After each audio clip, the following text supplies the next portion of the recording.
this will be shared with you. You can have a look at that, but in fact, I'm not going into.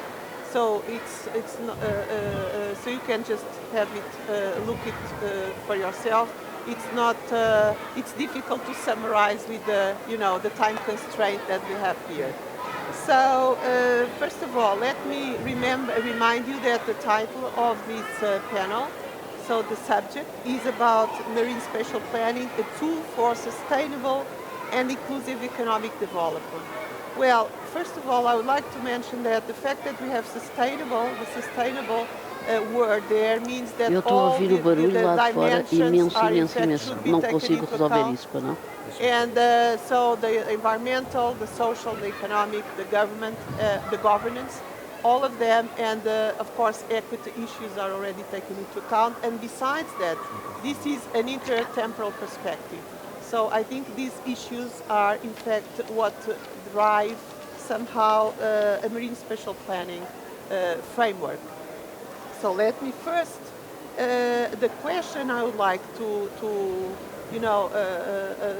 my first question is about how, well, we know, let me just make this short introduction. We know that more and more we have the space, the maritime space is being demanded for many different activities, more and more. And some of them are already activities that where the interests are already set, namely like fisheries and maritime transport. But we know also that we have new activities, namely related to renewable energy production and aquaculture and ecosystem and biodiversity conservation, and all of them have to be taken into account. So in this context, how do you see? So one of the main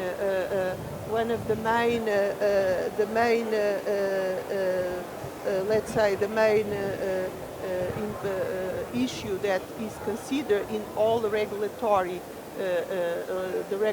framework for marine spatial planning, maritime spatial planning, is the fact that we should the framework that we should use is an ecosystem-based approach. So, which means that basically we need to take into account, the feedback between nature and human activities, and obviously this also the perspective that we should have is more a long-term perspective, and how do you see what are the challenges that in fact this determines or this implies for marine spatial planning. So we have here in fact perspectives from Portugal, but also from Norway, which I think is quite interesting because Norway is not a member of the EU.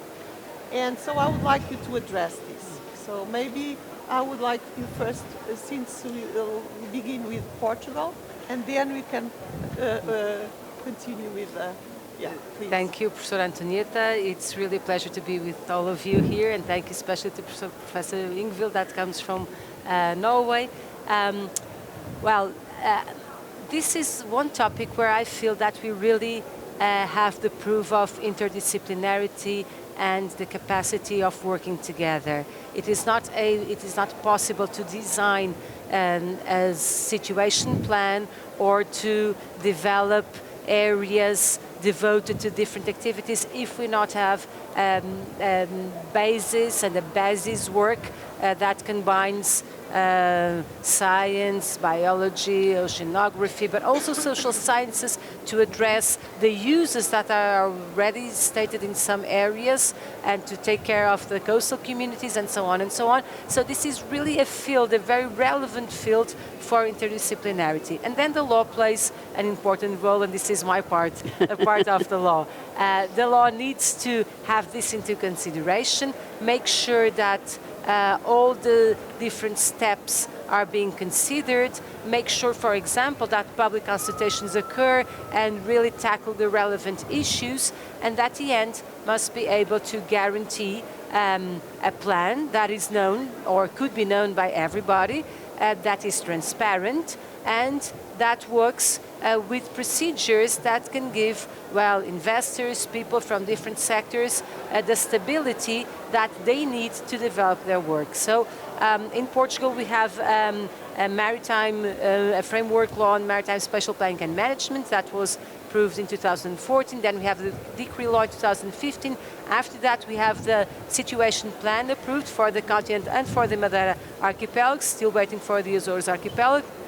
But what I feel is that, and we have a research program at Nova School of Law, actually the Arctic University and your center will collaborate a little bit to assess if the rules that we have in Portugal, and they were quite concerned about sustainability issues and making sure that we cannot do in the ocean, we cannot develop any use that might put in cause and might somehow damage the good quality or impede the recovery of the good quality for the environment and for the ocean.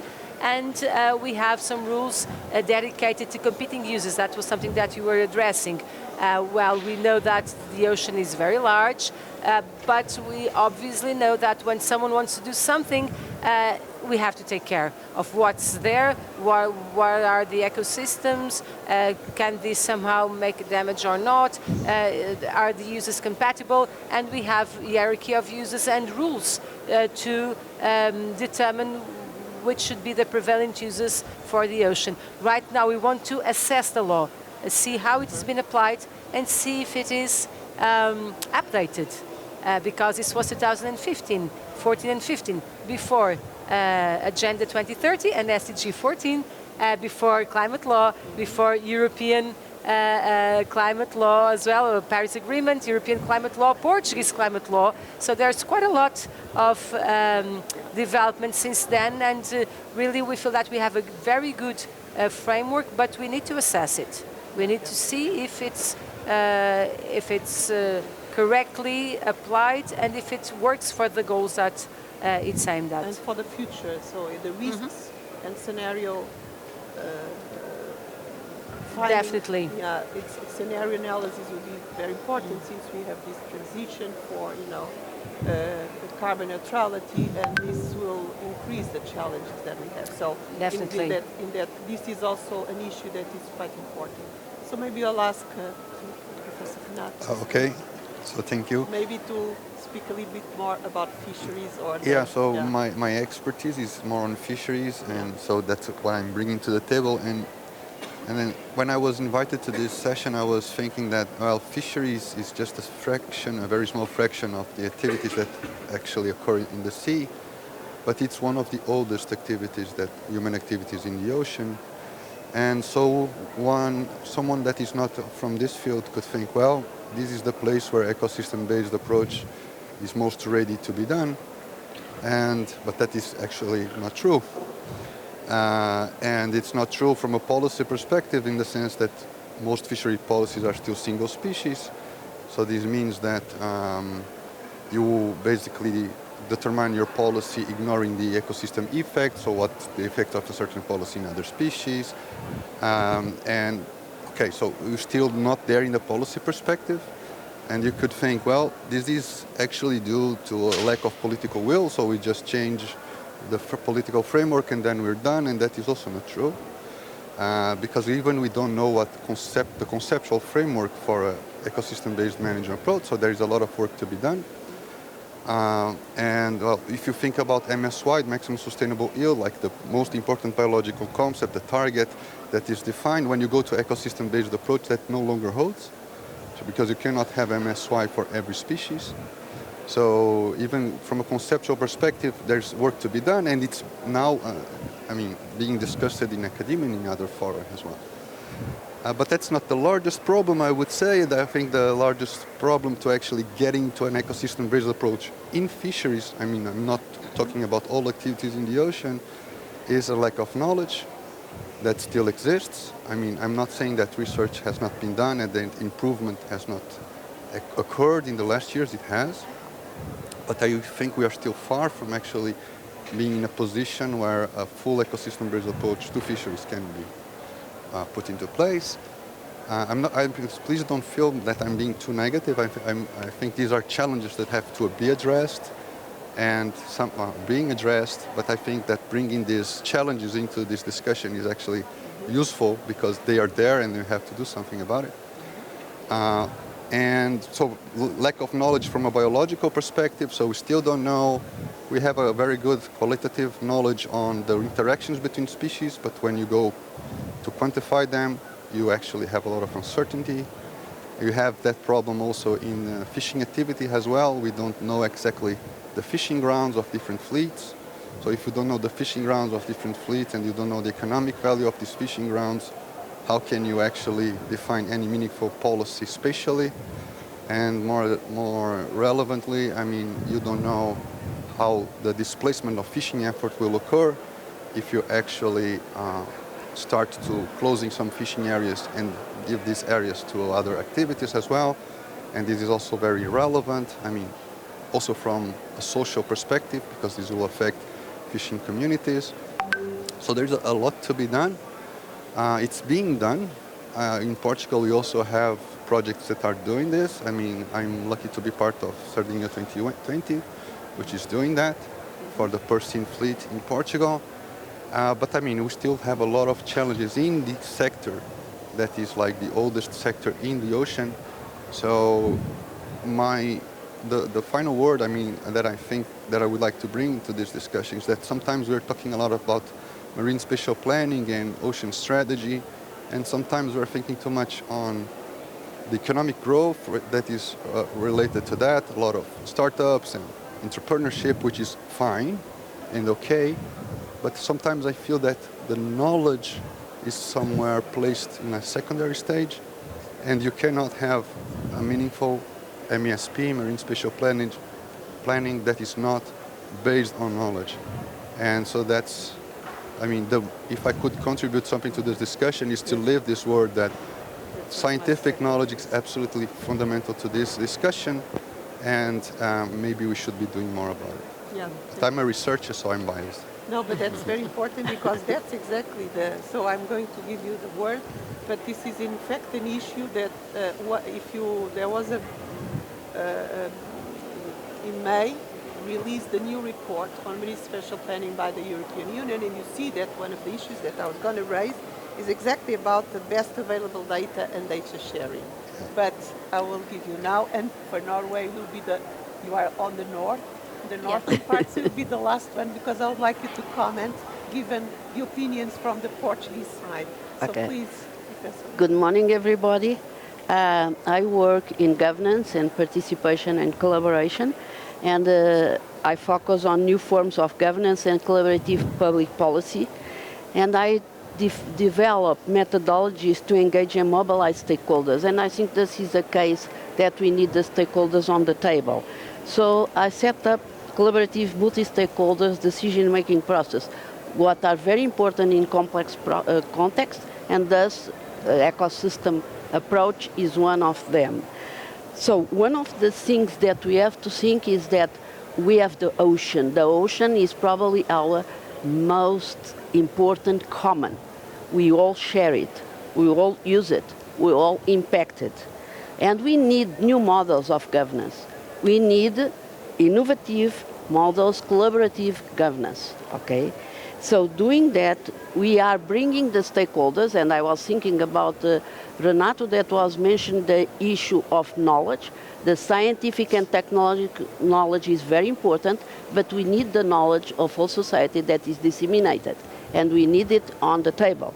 So we need to amplify the voices of the ones that are less heard, and we need also to bring their interest so that they can be discussed on the table, and the diversity of knowledge to the table. Because while doing that, we are contributing to the construction of new intellectual capital, because the knowledge is discussed, debated, negotiated, and new knowledge is created. And for getting to sound strategic decisions on the management of the ocean, we need that. That's very important. And we should not forget, if we want this process to be successful, we need them to be inclusive and transparent.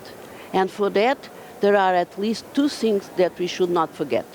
We have to be very careful in identifying and selecting the stakeholders that should be on the table, depending on the issue, depending on what is going to be the issues that have to be discussed and the conflicts that exist on that issue.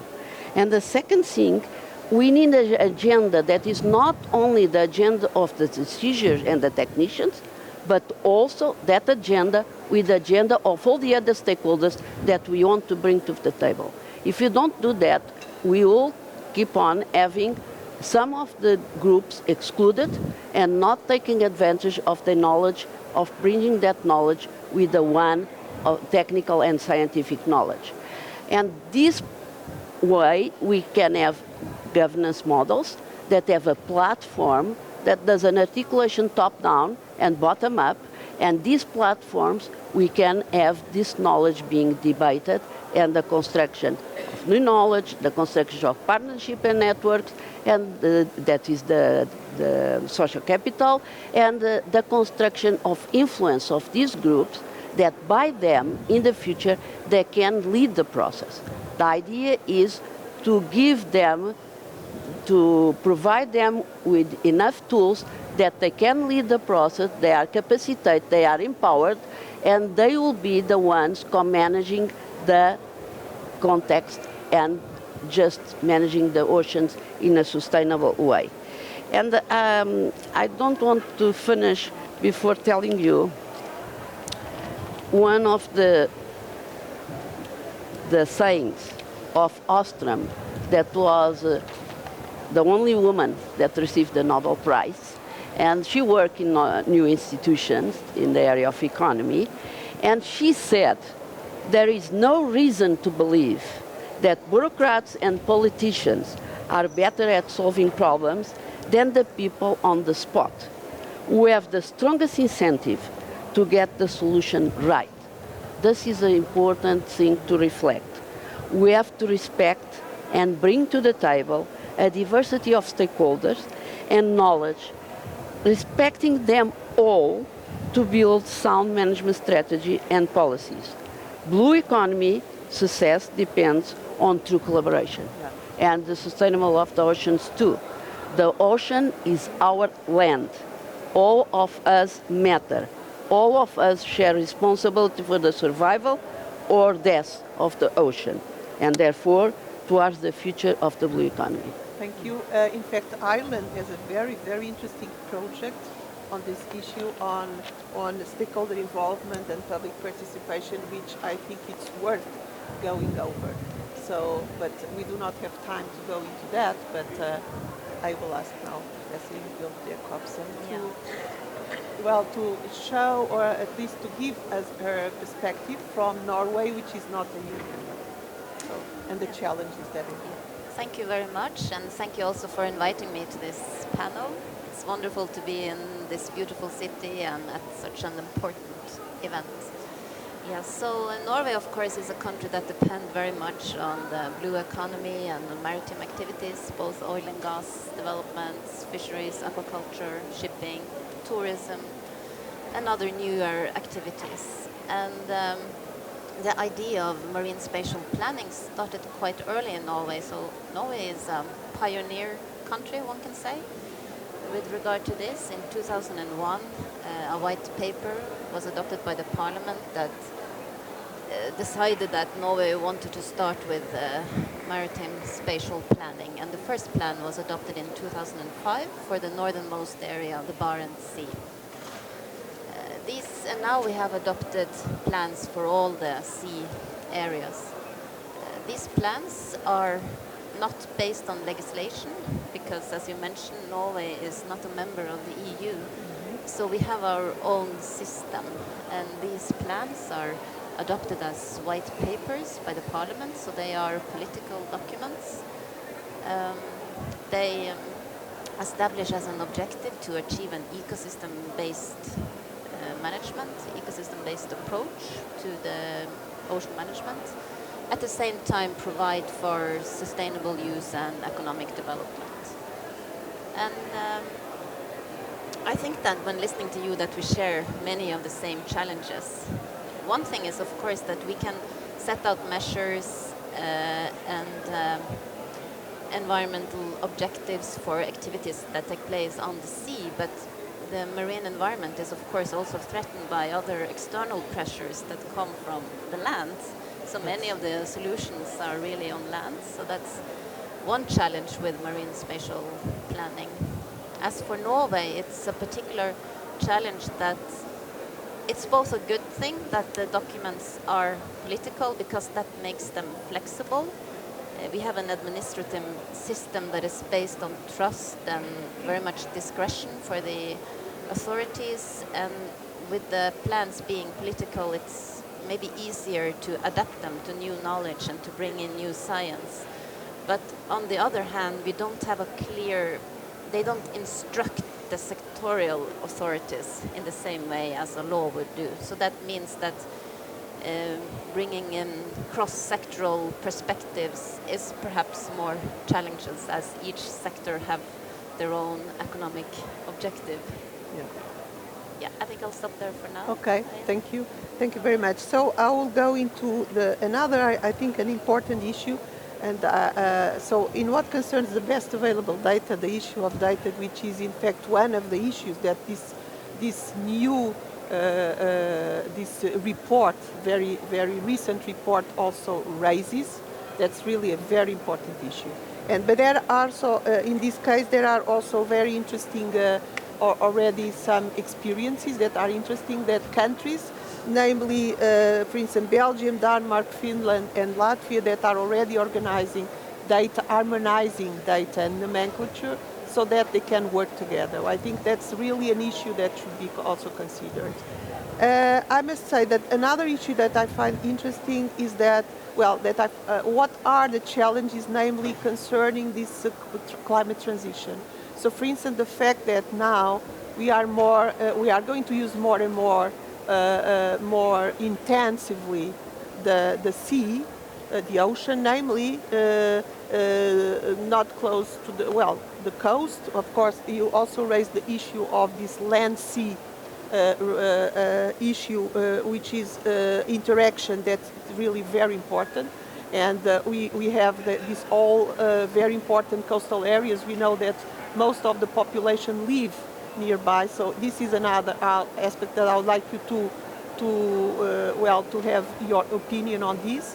And besides, I think also this the fact that we are going to use more intensively for instance, wind offshore.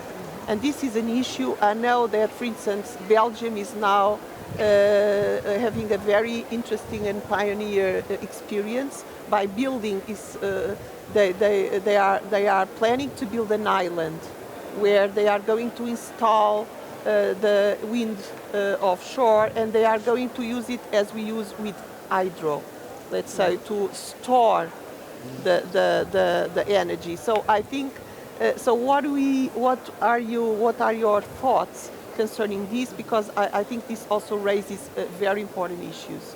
And besides, I think how these plans can be in fact adapted. That's something, because one thing, I know that they can be changed every 10 years or something like that, but the fact is that they have to be, let's say, what happens spatially is always changing, right? So this has to be adjustable. How is in fact possible to have this marine let's say, include this type of possible, the capacity of making it flexible enough in order to be adaptable, because now we need to adapt we know how things are going so fast. So how you can, this is really a challenge, I can imagine, because this raises numerous issues, and also this idea that we do not have sectors but we have uses, and these uses are multiple with very different challenges. They raise different challenges. So how you see that? I think this is really, for Portugal also, is so important, since we are now in fact we are going to invest a lot on wind offshore, and this is really very important. So another issue that I would like to raise, maybe you could also talk about a little bit about the cooperation. with other states. I think that's very important. I know that there are already some states in Europe that are cooperating with the north of Africa.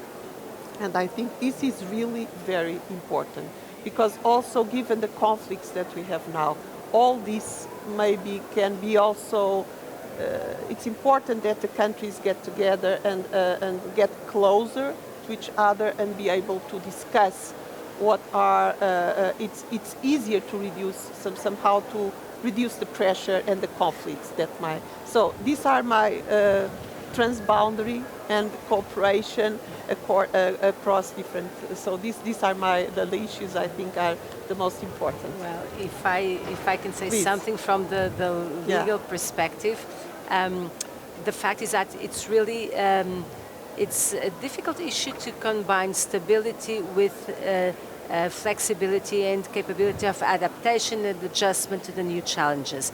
And I think that is something that we need to face and face it in a serene way, because we know 6 months ago, for example, the pressure for the energy transition, at least from a European perspective, was not that clear as it is now. Of course, we have the plans, we have the political engagements, we have the net zero commitment until 2050.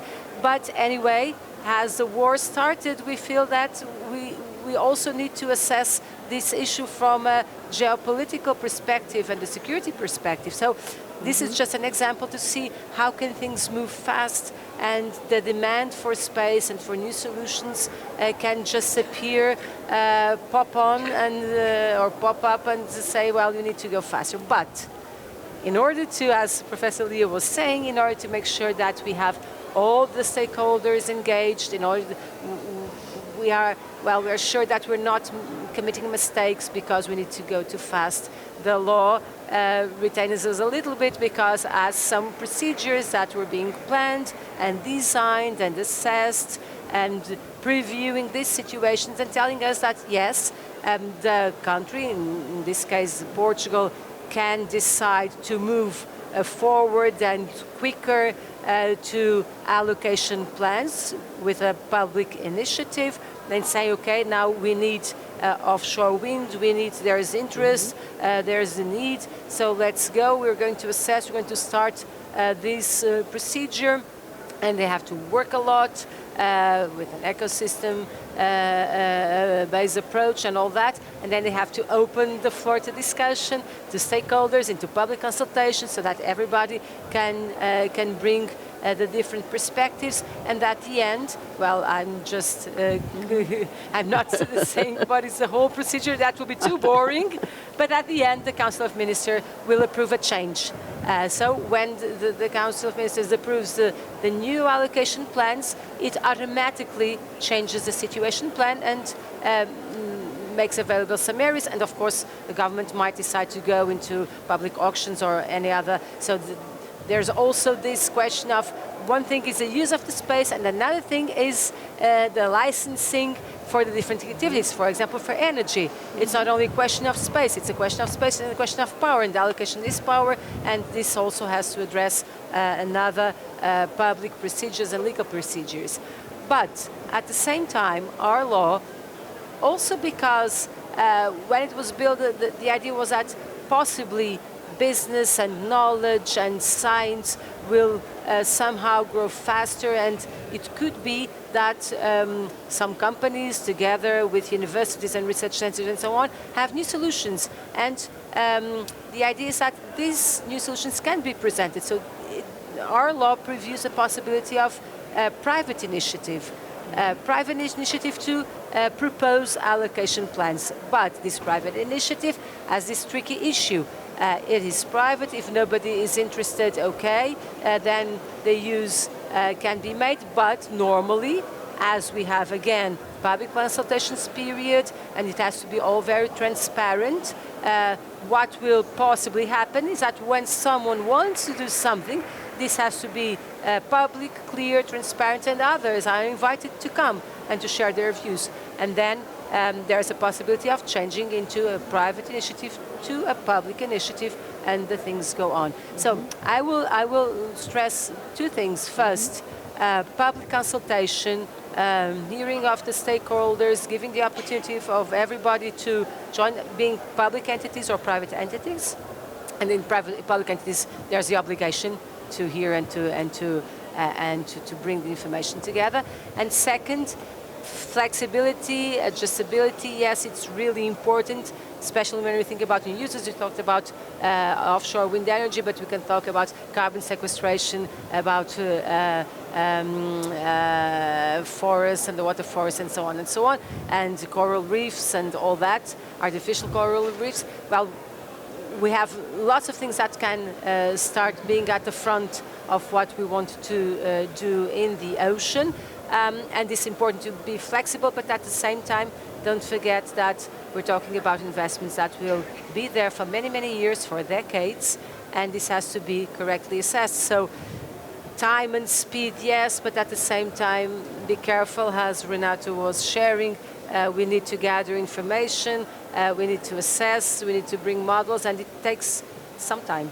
Yes, thank you. So I don't know, anybody would like to also join to just make a comment? Please go ahead.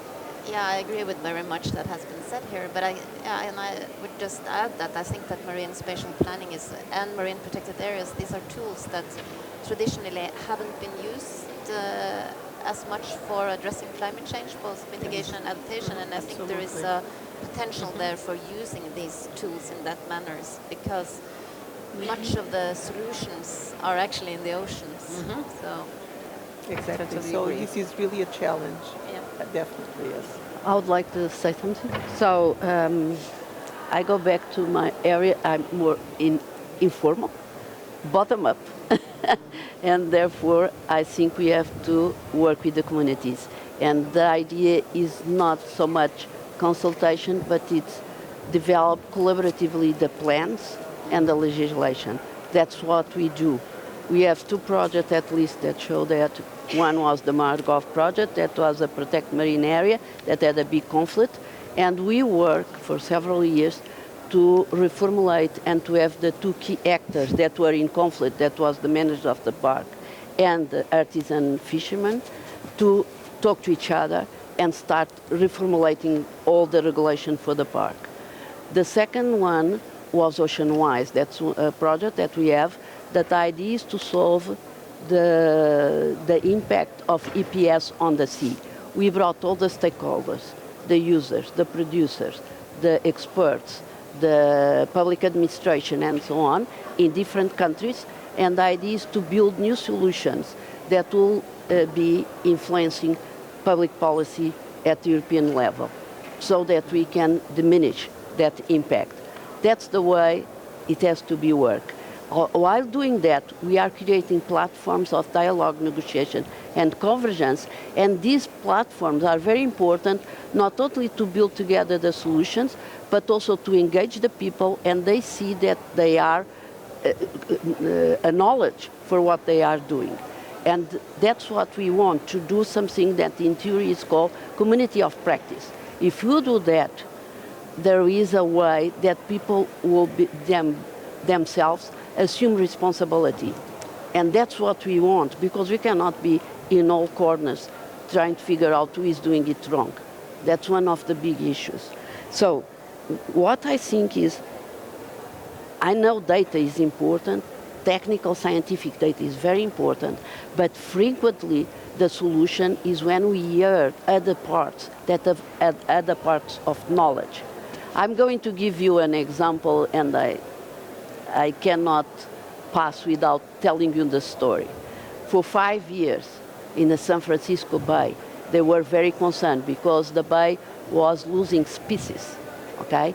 And so they decided to start a process, a consensus building process of 5 years, involving all the users of the bay, trying to figure out what was killing the fish. And at the beginning, everybody thought it was pollution. So the big guilty of that were industry. And they start the process involving all these groups, and at a certain point the fishermen said, wait a minute, you are saying that pollution is killing the fish, but we have that place where fish are being killed. We don't know what's happening. And they said, no way, pollution is not so high there. So the pollution experts went there, they measured again, and actually pollution was not the reason for that. So they began discussing. And the idea was to define the quality indicator for the bay, so that the bay would keep sustainable with the fish. And they discovered that was the level of salt. So there was 3 years of drought in that area. Agriculture kept the water didn't get to the bay, and salt factor increased, and that was killing the fish. So the point is not that the experts were not doing their work, but they were looking to a certain issue that they were concerned about, and that was the factor they considered important. But when you cross these different types of knowledge, that usually there are no platforms to do that, we work in a decision making that is very hierarchical and sectorial, and that's the way we work. But we have to learn how to transversalize some of these groups so that we can really have sound solutions, because sometimes we are missing a point, and these are complex problems. We cannot forget all knowledge of each other, of each one of us is very important to contribute to a sound solution. But I think, thank you very much. I think this is a very good point, in fact, but that's why we should also focus more on multiple uses, right? On the uses that are. And besides, I don't think that when we mention that, then I will give you the floor, but I don't think that when we mention that data is important, of course, data also includes that, right? So it's not that data is only those that, I have not seen that. No. I'm not saying that you are seeing that, but what I'm saying is that it should also include, exactly, because this is part of the process. Yeah. You know, this PPGIS, for instance, type of it's what we call in these areas tech and lack. Traditional ecological knowledge and local ecological knowledge. So and we forget that yeah. knowledge is important. But sometimes. This is something, for instance, in Portugal, I think it's a bit more difficult than in other countries. This is not part of our culture, No. and this is not. No. And also, I think it's also important in terms of, you know, first this is local, so this takes a lot of time, because you know when things. We have general problems, but then we have local problems, and local problems typically, so the location is there are many problems are location specific, which means that it takes a lot of time, and well, we need to build this kind of structure that we don't have. But also the fact that some of our population, the level of education is also relevant for this. I think we need to work all this, and this is also important for environmental policy. I'm sorry, but I disagree totally with you. No, fine. Because, I'm sorry, No, I'm going to tell you why. Because it's not, people don't have to have a level of knowledge that we think is important. Everybody can participate, everybody can contribute in their own world. And that's what we need. It's their views, okay? And I think in Portugal, everybody says they don't have a culture of participation. I'm doing participation in the 90s, and I never saw someone that could not participate or was not able to participate. So that's a myth that I think is in the head of the technical scientific arenas. I'm sorry. Yeah, no, I think, but it does not show up.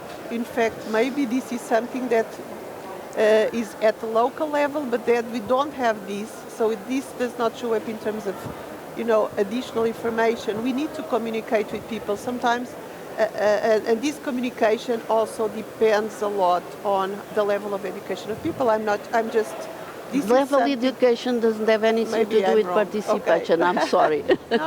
No, it's not participation. It's the way we communicate and the way this is a lot of. But what we do. I'm sorry. I'm the moderator. I should not be. In fact, I'm talking. But let me see just one small thing. Yeah. When we put people collaborate, they develop a discourse, a collective discourse. Yeah. That's what we are aiming to. Right. It has its rules. What's this? 10 minutes. It has its rules. 10 minutes. And it has a question from the audience. And it has a theory, a conceptual body that Okay. supports it, Oh, so of to be course. successful. Yeah. I'm sorry, but No, we no, can no, have a no, more. I'm very glad that you have raised the issue. That's what it's an academic panel. We can That's exactly, we are not all aligned, right?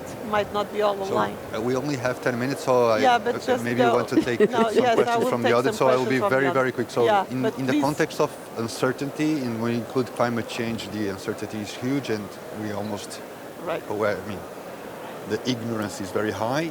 I mean, so we have to do scenarizations, as you were saying in the beginning, and I think this is really relevant.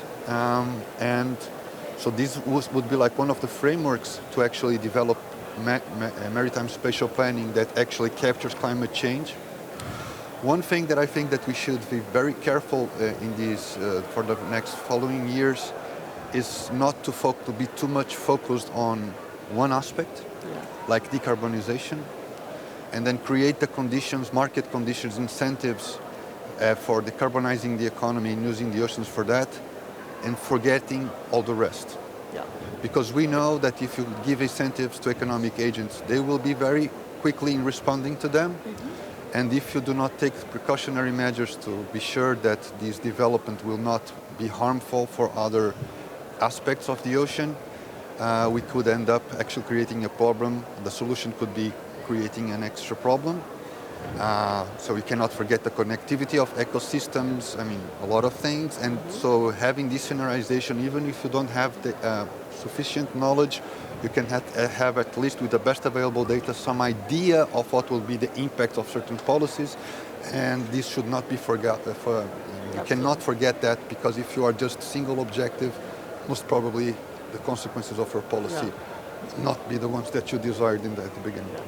And this is very difficult to implement, in fact. Yes. And we know. And we know that in we have energy, seen this. things may already be going that direction. Yes, that's a problem. Yeah, we need to also understand what are the costs and benefits. Yes, so which exactly. I think it's something that nobody thinks about. Okay, so now I will thank you very much for your presentation. Well, this discussion, but I would like to also we would like to listen to the audience. So if you have any question, please, we are very pleased to answer. Anybody would like to raise any question? A question?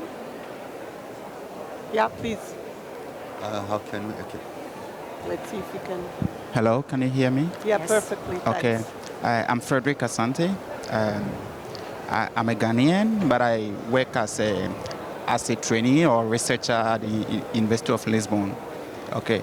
I think I support Professor about I think science is moving to an area where we need to do more of socio-ecological science because the people who are the users of the system are we shouldn't just do the science in book and send to them that this is what we think and let's try to implement this. We have a river or a lagoon in Ghana where according to the scientists, it is polluted, so people shouldn't eat from the lagoon. But these people will tell you, oh, since time immemorial, this is where we've been eating. Our parents, our grandparents, ancestors, we have been eating from here. And you tell us it's full of heavy metal, so we shouldn't eat from it. So I think we engaging the people, knowing what they think is the problem. Actually, we are not taking solely what they say, but we have to also try to implement some aspects and also hear from them. Probably we can get more information from them. So we should try and also do the participatory science. That is very important. Thank you. Okay, thanks. I don't know if you want to. I fully agree with you. So we are not in opposite sides. Can I say? Yeah, I agree totally with you because there are other knowledge, and I'm thinking about communities at local level, and in Bijagoj in Guinea, where people, the areas that are nests for the reproduction, everybody considers them sacred. Nobody fishes there. That's a way of co-management. And so they are not educated people. They are people that sometimes are even illiterate, but they have this historical knowledge of how to manage the areas. And here in Portugal, there is also another thing that is, for example, in Costa da Caparica, the fishermen have the geography of the sea. No expert that I know knows that. They have their own language and the way to define the different places where they pass through. This is very important. We forget sometimes as academics that there are other types of knowledge. Thank you very much. So that's why we need to work together, right?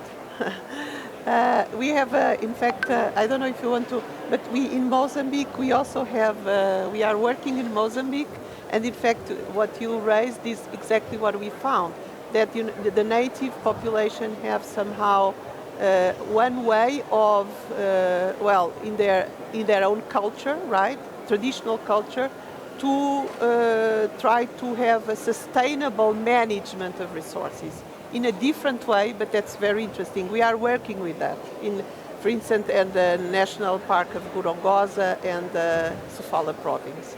And so that's exactly what you were raising. That's very interesting. I don't know if you have any... I think maybe someone else question. or any other comment from you? Can I? Okay.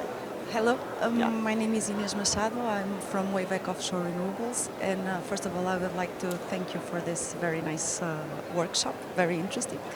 Afterwards, I would like to ask your opinion or views on one of the most relevant, I guess, disputes for marine space that we're facing. That will likely be one of the most old activities, such as was already mentioned here in this discussion, fisheries, which really are the main users of the sea. That's still one of the more relevant issues. And of offshore wind, which will likely be now reinforced due to the main geopolitical reasons that were mentioned here. Do you find that this conflict may be addressed in any particular way, because this is a really conflict of interest, or do you see here any possibilities of co-allocating and try to have the both uses in the same space as this possibility? Do you foresee this possibility in the future? Okay, thank you very much for your very interesting question. Maybe, I don't know if you want, and also take this, Renato but is an Renato expert also, on please, this. Renato, go ahead. Please, So please, I please. would- No, I can follow you then. Yeah. What I was just saying when it says that this is a present challenge that we have, and from a law perspective, what we have is the prevalence of the uses that can address different coexistence of uses, which means that if we need to allocate an area for offshore wind, for example, then we should try to do in that area as many uses as we can, because this means that other uses, such as fisheries, will not be able to continue in that specific area. So this is what is behind the law, what is behind what is written in our legislation. And the idea is that if we need to do that, first do it with the less harm that you can. For example, pick areas that are offshore that will not affect the coastal fisheries. And if we go right offshore, possibly we will not affect traditional artisanal coastal fisheries, and will not affect views, for example, because we won't see the towers. And then try to use the space for different uses, namely for carbon sequestration, for aquaculture. In Portugal, it's difficult. The ocean is very rough. It's difficult for maybe for fish, but for algae or for bivalves, that is a possibility. And maybe in the